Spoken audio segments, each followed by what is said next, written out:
Well, thank you for having me. I'm Lindner. I'm the previous chairman of the German Belarusian Society and founder of the Minsk Forum. I'm glad to know that many of you are participating in Berlin today were part of the forum in the recent years. Of course, it's a very sad situation where we are meeting again. War is back in Europe. It's an aggression against a free country. And it's, of course, an aggression that is not in line with any international law and especially not in line with humanity. We know that also Belarus is involved here. And this is, of course, another very bad signal coming from Minsk, from the official Minsk, to the international community. And of course, that is why Europe, especially the European Union, and it's also Germany, sanctioning Belarus at this point of time. In the last 20 years, as you probably know, we were trying to bring together back then governmental officials, European diplomats, and the civil society and the opposition. We were trying to kind of create a certain critical dialogue in the society. Looking back, I'm not sure whether I was successful trying this because, as we see today, there is no civil society governmental dialogue. On the contrary, there are people in prison. Many of them are our friends. And it's, of course, a very bad situation as well that we know people suffering and people are under arrest and many of them tortured over the recent months.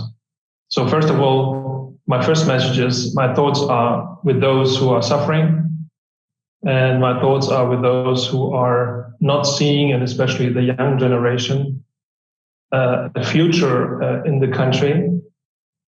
And so this is a very poor situation as we speak. Secondly, it's not just the war coming back to Europe, but it's also for Belarus somehow the end of a modernization via Western companies or Western partners. As we've seen a week ago, 190 companies were sanctioned, Western companies, and not just companies with capital, but also civil society structures and organizations.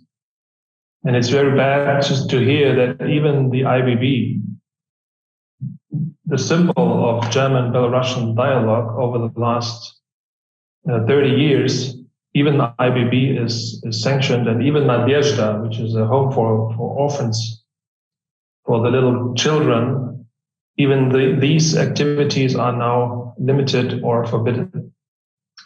And I want to raise my not just my concern, but my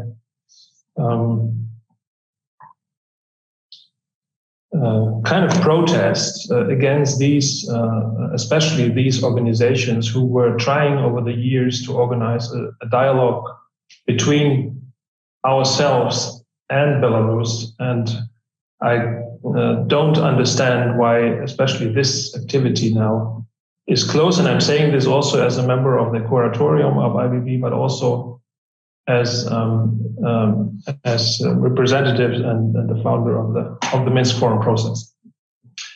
But it's not the end of our activities from Germany towards Belarus. On the contrary, we were even in the past 2 years we were trying to go on with that platform. And I can inform you that even this year, we will have a Minsk Forum. And I think it's important also to learn that 21st, 22nd July, there will be an edition in Vilnius. As last year, we come back to Vilnius to try to get in contact with our Belarusian friends and also with representatives of the Western countries, the EU countries, organizations. We will then be back in Warsaw, 22nd, 23rd of September, which is again another edition of a Polish Belarusian German activity. And we know that many of our partners and colleagues from Poland are with us in preparing this conference. And hopefully we can also get a certain operational kind of result out of these meetings. 24th of October, we're going to have another meeting in Brussels. And I think our new chairman, Mrs. Stehle, chairwoman, I have to say, Hanna Stehle is a person who knows Brussels very well, with a Belarusian background. And of course, we want to get in touch also with the Belarusian organizations and European organizations. And finally, Berlin, 1st of December. Again, to be back in the German capital to discuss Belarus is, I think, in the very interest also of the German government. And of course, we need to make sure that Belarus is not stepping behind on the agenda too much. Of course, we know that there are other issues at the moment, and we are with our Ukrainian friends. And I'm saying this also as the chairman of the German-Ukrainian Forum, and which is a civil society platform for Ukraine. But Belarus needs to stay on the agenda also of German and European politics as well. I think it's a very important situation to make sure that also people in Belarus understand that there are alternatives, that there are alternative perspectives for the country. And there is a European society interested in the development, economic, civic, political development of Belarus. And this is what we need to make sure that people are aware of this. I've been to Belarus last time 1 week before the war, so in mid-February. And it was horrific to see even military convoys heading to the Ukrainian border. And it was in this period of time when I learned that many of our friends and many of our representatives from the opposition either went into a kind of internal immigration or just left the country. And again, this is an indicator that there is, for the time being, no room, obviously, or just a little room for organized civic society activities. This is why we're doing this, and this is why we keep on working with our Belarusian partners and to make sure that people sometime can come back, that the new generation is not lost in the country, but will have a future in Belarus as well.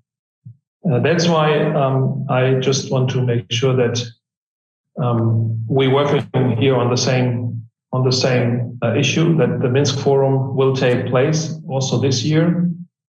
And of course that we also find bilateral ways of communicating with you and our partners in the country to not to lose ground and not to lose contact, because this is the main message from my side this morning.